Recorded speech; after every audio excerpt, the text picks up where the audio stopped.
Good evening to everyone. Thank you all for coming out tonight. I can't tell you how much it pleases me to see people coming out to listen to candidates. It gets harder and harder in our political system for candidates to actually have a chance to visit and talk with people and talk about the issues.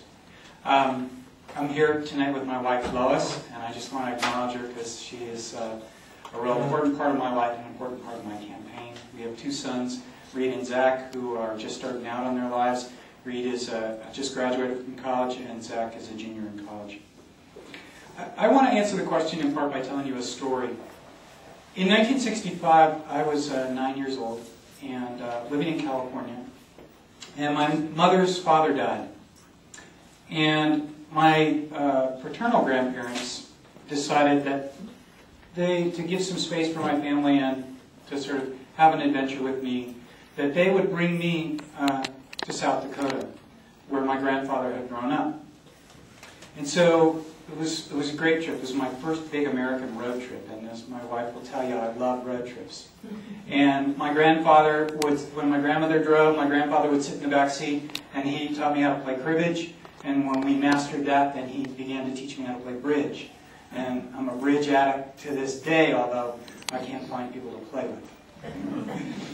But when we got here to South Dakota, that July 1965, just short of my 9th birthday, we went to Mount Rushmore, and it was incredibly exciting for me because I loved American history.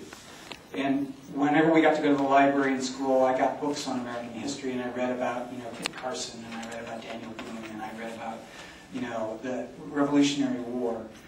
And so to come to Mount Rushmore and see those four faces up there was really powerful for me. Looking back at it now, though, those faces mean something very different to me. George Washington is incredibly powerful because he stands for something American in the sense that he had the keys to the throne. People almost would have made him king. But he said, no, that's not what our country's about. And after 2 terms as president, he stepped down. And part of a democracy is that kind of recognition that when you're in power and authority, it's not your power. It's not your authority. It belongs to the people. And you carry it and use it for them. Thomas Jefferson is one of my heroes because Jefferson believed in the inherent strength of the people to govern themselves. Jefferson hoped that we would have a virtuous citizenship. And what he meant by that was a citizenship that would be fully engaged. Hey, Mary, I'm sorry. And then I'm going to go quickly to Roosevelt. Roosevelt believed in the public good and what could happen in public trust. But Lincoln is my favorite of all. Because Lincoln believed absolutely that the survival of the democracy is dependent on the willingness of the minority to stick with it, to stay with it. And that's what we've done in South Dakota, and that's what I will do. Thank you. Well, I had the very uncomfortable job yesterday of going to appear to testify in the school funding lawsuit. As some of you know, I've been on the Rapid City Board of Education for the last 3 years. And part of what I had to talk about was the bad news in Rapid City. Our dropout rate has gone from 2% to 5% in the last several years. We have a graduation rate that's below 80%, which is lower than most places. Our Native American students, we don't graduate even half of them right now. We are not making the federal and state standards under No Child Left Behind. We have, and yet all the time the workload on our teachers is increasing. As a result, the rate of retirements and resignations among our teachers is going like this, and the number of applicants per position is going like this.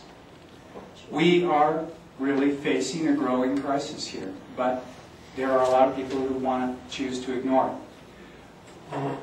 The problem is that we have a great teaching staff here. They're just overloaded. I just came just now from the Teacher of the Year recognition ceremony, and I visited every school in this district and spent time with those teachers and been in their classrooms. They work hard. They know what they're doing. And given the resources our district has gone out, we now fund 10% of our budget every year from grants that we secure. And when we get those grants, get that extra money, and can put extra people working with those kids, we produce results. We turn some of those bad numbers around. But right now, they're overloaded, and we don't have enough money, and we need to get more money.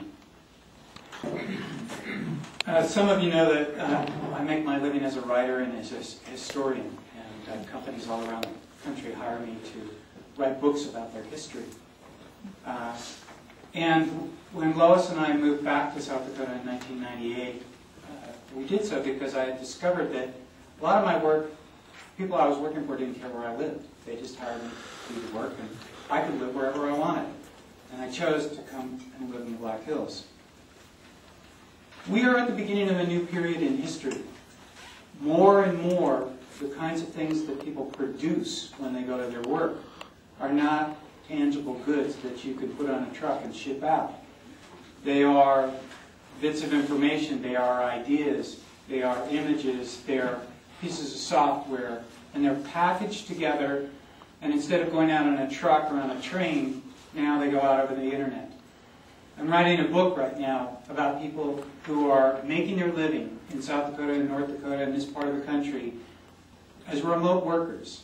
A teacher up near the border of South Dakota and North Dakota who is a ranch wife, and after she gets done with her chores in the morning, she comes in, logs onto her computer, and she tutors kids in London, Japan, Chicago, Los Angeles, from her little office there at her ranch, way up in Hardin County.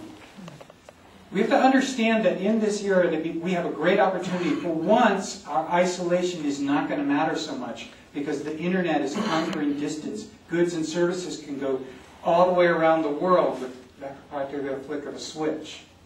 But we have to be ready to compete in that world.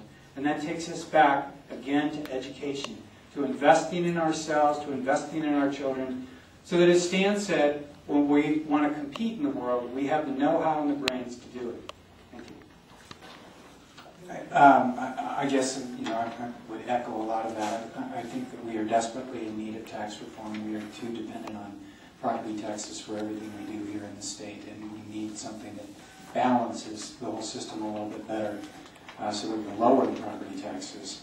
I think I'm a big believer that taxes should be directly related to the costs that are generated and incurred. So I'm very supportive of a concept like a liquor tax, because if liquor is what's creating the burden on society, then the people who are consuming it ought to be paying for it. To echo Stan, I think that when you enter into, everyone has a right to their conscience, but when you enter into certain professions, particularly in healthcare, you enter in with a duty to provide that healthcare regardless. You can't begin to discriminate, because if you begin to discriminate, as Stan said, it's a slippery slope. So I think that you make that decision when you enter the profession, and you